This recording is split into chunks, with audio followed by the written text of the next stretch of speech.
क्या आप regular exercise, dieting, अलग अलग टाइप के वेट लॉस प्लान अपना चुके हैं लेकिन फिर भी आपका वेट लॉस नहीं हो रहा है, या फिर वेट कम होने के बाद भी फिर से तेजी से बढ़ जाता है? अगर आपके साथ ऐसा हो रहा है तो इसका मतलब है कि आपका वेट लॉस लॉन्ग टर्म तक सरवाइव नहीं कर पा रहा है। लेकिन घबराइए नहीं, हम इस वीडियो के माध्यम से आपको हेल्दी वेट लॉस करने के 5 प्रो टिप्स के बारे में बताएंगे, इसीलिए वीडियो के साथ अंत तक बने रहिए। और अगर अभी तक आपने हमारे चैनल को सब्सक्राइब नहीं किया है तो जल्दी से सब्सक्राइब बटन पर क्लिक कीजिए, साथ ही साथ बेल आइकॉन को प्रेस करना ना भूलें।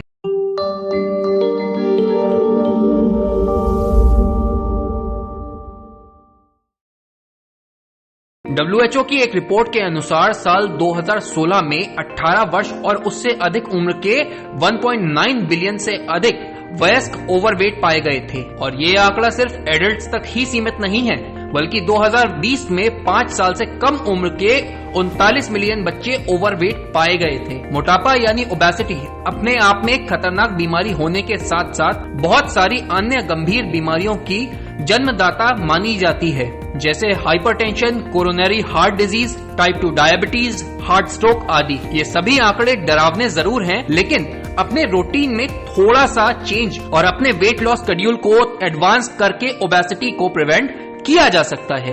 वेट लॉस एक स्लो प्रोसेस है। अगर आप किसी भी मेथड की हेल्प से तेजी से वेट लॉस कर भी लेते हैं तो वो सस्टेनेबल वेट लॉस नहीं होता है, और इस रैपिड वेट लॉस प्रोसेस में मसल लॉस का भी खतरा बना रहता है। इसलिए वेट लॉस के लिए ऐसा मेथड अडॉप्ट करना चाहिए जिसमें एक्सेस फैट लॉस हो, ना कि एक्सेस मसल लॉस। दुनिया की अधिकांश आबादी उन देशों में रहती है जहां ओवरवेट एंड ओबेसिटी के कारण ज्यादातर लोग अपनी जान गंवा देते हैं। तो आइए जानिए हेल्दी वेट लॉस के 5 प्रो टिप्स के बारे में। पहला है इंटरमिटेंट फास्टिंग। वेट लॉस की प्रोसेस में इंटरमिटेंट फास्टिंग सबसे अच्छा डाइट प्लान है। यह एक ऐसा डाइट प्लान है जिसमें दिन के 16 घंटे तक आपको कुछ भी नहीं खाना होता है। जैसे अगर आपने रात को डिनर किया है तो आप अगले 16 घंटे बाद ही नेक्स्ट मील कंज्यूम करेंगे। आयुर्वेद के अनुसार इस फास्टिंग की मदद से हमारे पेट की अग्नि को आराम मिलता है, जो वेट लॉस में मदद करती है।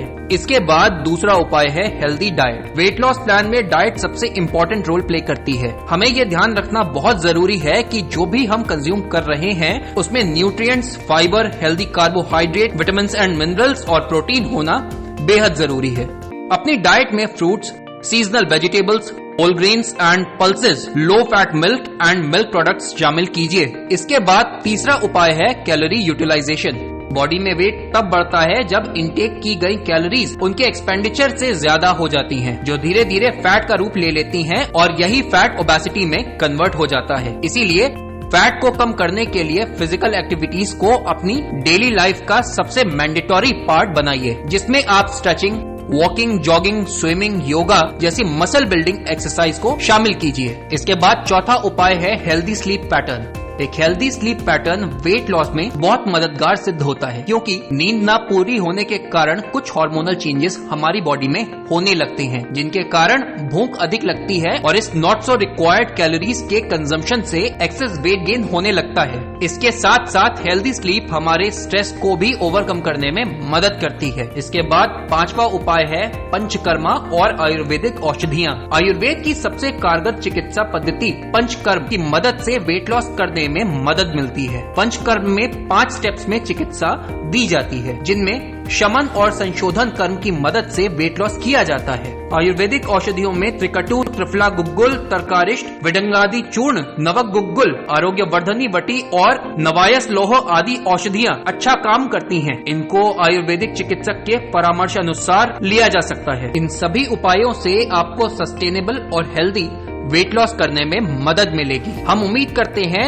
आपको ये जानकारी पसंद आई होगी। अगर वेट लॉस से संबंधी आपका कोई भी सवाल या सुझाव रह गया है तो आप हमसे कमेंट सेक्शन में पूछ सकते हैं, या फिर डिस्क्रिप्शन में दिए गए नंबर पर संपर्क कर सकते हैं। वीडियो को लाइक कीजिए और अपने दोस्तों और फैमिली के साथ शेयर कीजिए। स्वास्थ्य से जुड़ी नई नई जानकारी के लिए कपी फिट के साथ जुड़े रहिए और मिलते हैं अगले एपिसोड में।